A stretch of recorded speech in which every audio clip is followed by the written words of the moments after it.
What if the stars held a secret so profound, so empowering, that entire empires were built to conceal it? What if the language of the cosmos, a celestial dialogue understood by kings and mystics for millennia, was deliberately silenced? We are taught to see astrology as a relic of a superstitious past, a parlor game for the curious. But this is a carefully constructed illusion, a veil drawn across a tradition of immense power and wisdom. The dismissal of astrology wasn't a gentle fading into obscurity. It was a targeted campaign, an intellectual and spiritual purge that has shaped the very fabric of our modern world. Why? Because to understand the stars is to understand the self in a way that transcends the mundane. It is to recognize that our lives are not random accidents, but intricate patterns woven into the grand tapestry of the cosmos. This journey we are about to embark on is not a defense of daily horoscopes. It is an excavation. We will dig through the ashes of burned libraries, decipher the whispers of persecuted sages, and unearth the real reasons why this sacred science was driven into the shadows. We will explore the philosophical battlegrounds where intuition and materialism clashed, and we will uncover the hidden political and religious agendas that sought to sever humanity's connection to the heavens. Prepare to question what you have been told. Prepare to look up at the night sky not as a void of distant, meaningless fire, but as a mirror reflecting a truth about yourself that has been waiting patiently to be. The story of astrology's suppression is the story of a lost key, and in this video, we will begin the search to reclaim it. To comprehend the depth of this suppression, we must first journey back to a world where astrology was not a fringe belief, but the beating heart of wisdom itself. In the hallowed halls of Alexandria, in the courts of Roman emperors and Babylonian kings, astronomy and astrology were two sides of the same golden coin. They were inseparable. One mapped the body of the cosmos, the other interpreted its soul. The great Claudius Ptolemy, whose astronomical model of the universe would stand for over 1,500 years, penned the Tetrabib, a masterful treatise on astrology that was considered the essential counterpart to his scientific work. For the ancient mind, the universe was not a dead machine. It was a divine being, an intelligent, living organism, and the planets were not mere rocks, but archetypal forces, the governors of life's unfolding drama. This was the doctrine of the Anima Mundi, the world soul, a sacred understanding that saw the divine woven into every star, every stone, and every breath. The first shadow fell with the rise of a new kind of power, one centered on a single, transcendent God, separate from his creation. This created a profound philosophical crisis. The astrological worldview is one of immanence, of divinity spread throughout a complex, interconnected system. It suggests a celestial council of forces, each with its own voice and influence. The emerging monolithic faiths, however, proposed a celestial monarchy. Authority had to be centralized. A god whose will was absolute could not share his stage with the influence of the planets. The early church father, Augustine of Hippo, a towering intellect of his age, wrestled mightily with this. In his famous Confessions, he chronicles his own rejection of astrology, arguing that it bound human destiny and negated the very free will that God had gifted to mankind. His arguments became doctrine, painting astrology as a form of demonic fatalism. More than that, it was a threat to the Church's role as the sole intermediary between the human and the divine. Why consult a priest about God's will when you believed you could read it yourself in the heavens? Centuries later, after the grip of theology had loosened, the Second Great Wall was erected. This was the age of reason and the birth of modern science. The universe was once again redesigned in the human mind, but this time it was stripped of its soul entirely. Thinkers like Newton, Galileo, and Kepler, who was, ironically, a brilliant astrologer himself, began to describe a cosmos of mathematical laws and physical forces. The living, breathing organism became a cold, predictable clockwork. The question was no longer why, but how. Meaning, purpose, and quality were exiled from scientific inquiry, replaced by measurement, quantity, and mechanism. Astrology, which is fundamentally the study of cosmic meaning and archetypal quality, could not be measured by these new instruments. It could not be weighed or dissected, and so it was declared a superstition in two great waves, one religious and one scientific. The West had systematically severed its sacred bond with the cosmos, creating a profound schism in its soul. The knowledge, however, did not die. It merely went underground, waiting.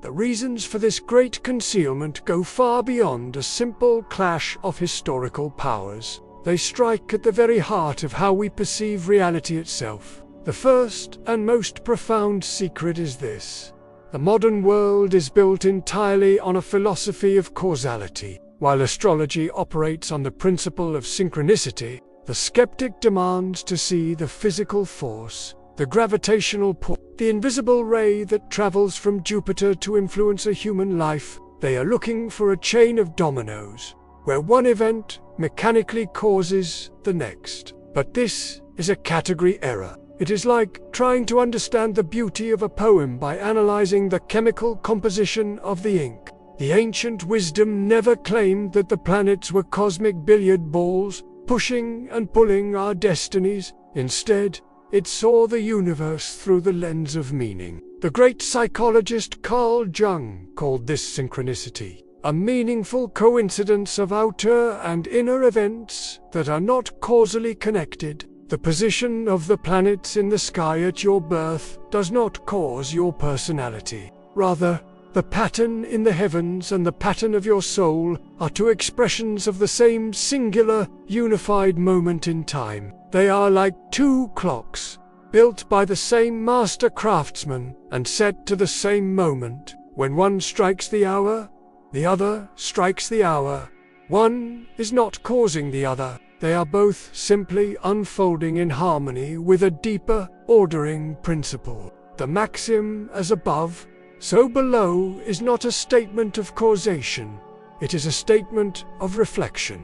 The sky is a divine mirror, a symbolic map of the cosmic energies at play in that instant. This worldview is profoundly dangerous to a system that requires the universe to be random, material, and without inherent meaning. A synchronous cosmos is an intelligent cosmos, one that whispers of an underlying order and purpose, inviting each one of us become a direct interpreter of its language, bypassing any need for an external authority to tell us what is true. This leads to the second, more personal reason for the suppression: the battle for the definition of the self. Modern culture has sold us the idea of the egoic self. It tells us we are born as blank slates, empty vessels to be filled by our upbringing, our education, and our society. The self is an isolated island of consciousness, a fortress of ego we build brick by brick. But astrology presents a far more ancient and majestic vision: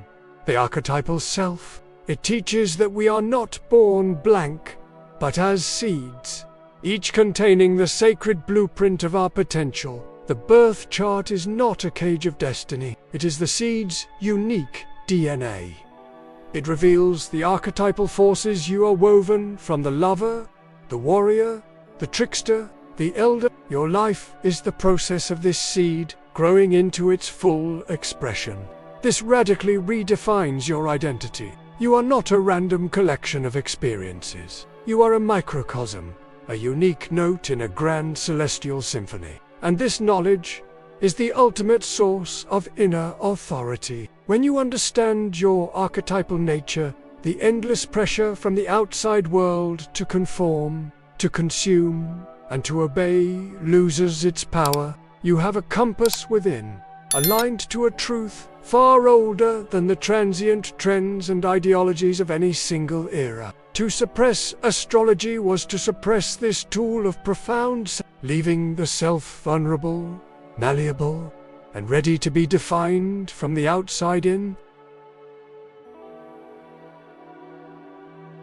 This campaign against ancient wisdom sought to control more than just the definition of the cosmos and the self. It had to fundamentally alter our relationship with time itself. The modern world is built upon the myth of linear progressor, idea that time is an arrow, shot from a primitive past and flying inexorably toward a better, more advanced future. This belief is the engine of our entire civilization. It justifies endless industrial growth, the rapacious consumption of resources, and a perpetual dissatisfaction with the present. It tells us that what is new is always better than what is old. But the language of the stars speaks of a different kind of time. Not a straight line, but a spiral, a rhythm of recurring cycles. The astrological worldview reveals that history does not march in a straight line. It breathes in and out. There are cosmic seasons, ages of enlightenment and ages of darkness, periods of expansive growth, followed by periods of contraction and reflection, just like the great cycles of the planets, the return of Jupiter every 12 years, the formidable opposition of Saturn, the vast 26,000-year precession of the This perspective is poison to a system that requires endless, unchecked expansion. To understand cyclical time is to understand that wisdom is not always in forging ahead, but sometimes in looking back. It teaches patience. It teaches sustainability. It honors the wisdom of winter the fallow, periods of rest and introspection as much as the bounty of summer. It suggests that our ancestors were not ignorant primitives, but perhaps the keepers of a balanced wisdom that we have forgotten in our mad dash toward a future that never quite arrives. To suppress astrology was to shatter this cyclical mirror, leaving us with only the tyranny of the straight line, forever running from our past. And here we arrive at the most pragmatic and closely guarded reason for the suppression: the consolidation of power through the control of prediction. Throughout history, those in authority have held a deep, unabiding fear of anyone who could independently interpret the future. Kings and popes who publicly condemned astrology as heresy would secretly employ their own court astrologers, cloistered away from public view. They understood its power. An astrologer who could foresee the potential for famine, war, or political upheaval held a dangerous key. They could sow dissent, inspire hope, or undermine the carefully crafted narratives of the state. It was a technology of foresight that rulers wanted for their exclusive use, a strategic advantage to be hoarded, not shared. This is not about a rigid, predetermined fate. That is the caricature used to discredit the science. It is about empowerment through foreknowledge. Think of it not as a script, but as a celestial weather report. Knowing that a great storm is coming does not make you a prisoner of the weather. It empowers you. You can mend the roof, gather supplies, and warn your neighbors. You navigate the inevitable with wisdom and skill. Astrology is a forecast for the soul. It reveals the energetic climate we are moving through, showing us when to plant our seeds, when to take shelter, when to act boldly, and when to wait with patience. By severing the populace from this tool, ruling structures could ensure that they were the only ones who could read the weather. They became the sole providers of safety and certainty, while the people, blind to the coming seasons of their own lives and of their civilization, became ever more dependent on the guidance of the few. It was the ultimate act of control. To take away our map and our compass, leaving us adrift in a sea we were told was chaotic and meaningless. To be told that your map to the cosmos has been hidden is one thing. To be handed the tools to draw it for yourself is another entirely. This knowledge is not meant to be a theoretical relic. It is a living, practical art.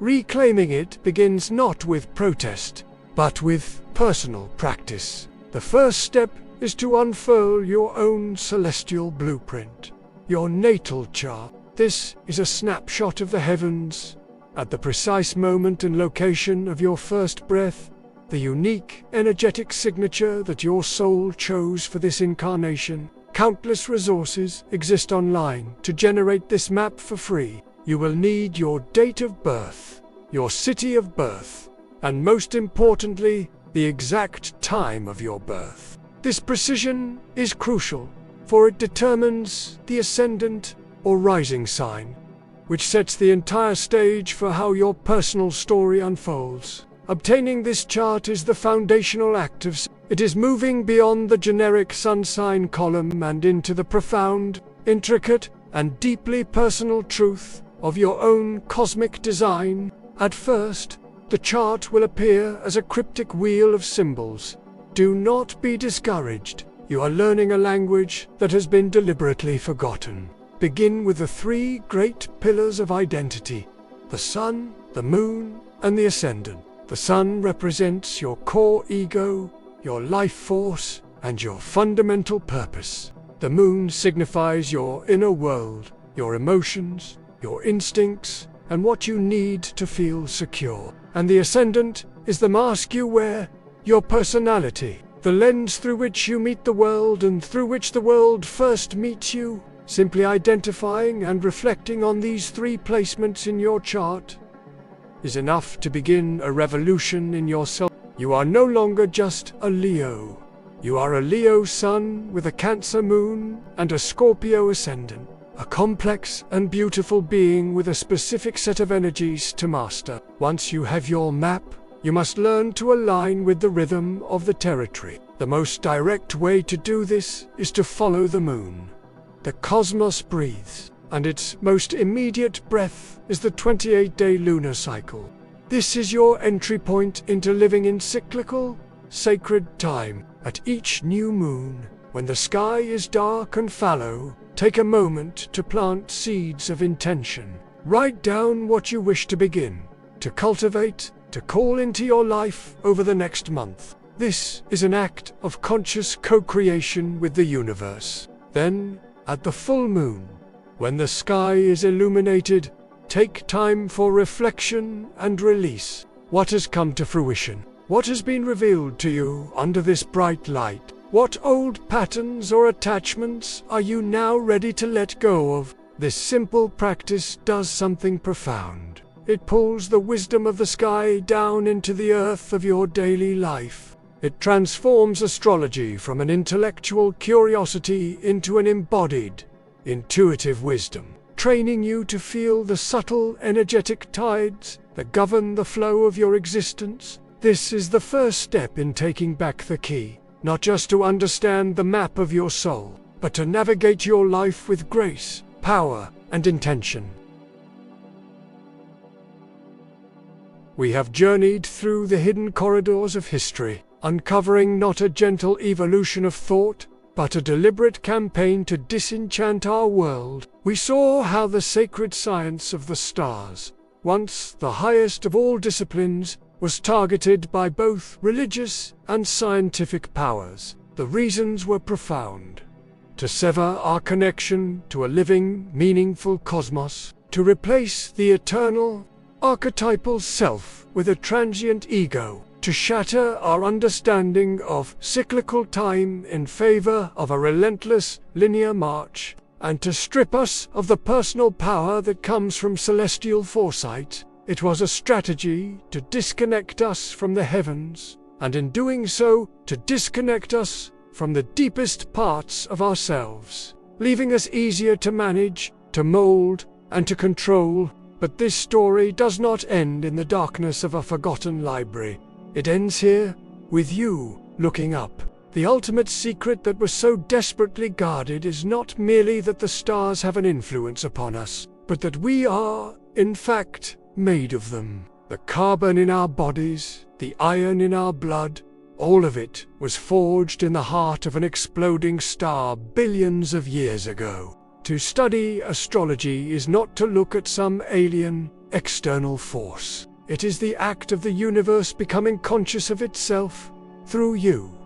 The celestial patterns are not a foreign script. They are the source code of our own being. To reclaim this wisdom is the ultimate act of integration, reuniting spirit with science, meaning with matter, and the soul of humanity with the soul of the world. So we leave you not with a final answer, but with a profound invitation.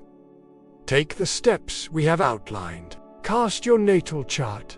Find your sun, your moon, your ascendant. Begin to learn the language that is your own birthright. The next time you stand under the vast, silent canopy of the night sky, do not see a void, see a mirror. See the grand, cosmic body of which your soul is a single, perfect cell. The powers that suppressed this knowledge did so because they knew. A human being who understands their connection to the cosmos is a human being who cannot be enslaved. They are sovereign, and they remember their own divinity.